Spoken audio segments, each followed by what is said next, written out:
A report about how Colorado is recycling essentially says that you're doing some good work, but you can hold the applause for now. The state has a long way to go.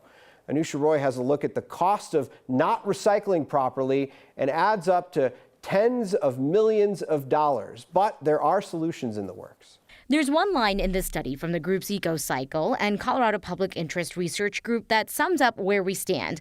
Colorado is poised to jump from being laggard to becoming a leader in recycling. The state's recycling and composting rate is 16%, half of the national average and short of the 28% goal for last year. A big problem is the lack of access, and it's simply not easy enough. Less than a third of people living here have guaranteed access to recycling. That number keeps dropping for people living in apartments and in rural areas. And many times people have to opt into curbside recycling and pay more for those services.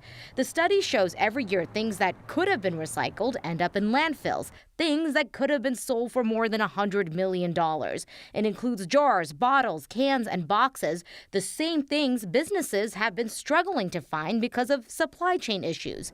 One thing we've heard from experts over and over again is highlight the good too, so it's not so overwhelming. So, even with Colorado's low recycling rate, by diverting just over 1 million tons of materials from landfills last year, the state saved greenhouse gases at the equivalent of removing 430,000 cars from the road.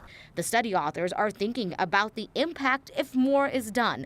They would like to see less plastic use, more access to composting, and are encouraged by what multiple cities are doing, including giving composting carts to folks at no extra cost in some places, setting up a pay-as-you-throw trash policy, and applauding cities that are providing recycling to everyone. For Next, I'm Anusha Roy. There are two pieces of legislation repeatedly mentioned in that study, too. One supports businesses using recycling materials to make new products, and another is expanding recycling services to fill in those gaps, including in apartments and rural areas. It will also educate people on what can and can't be recycled, because that can get confusing.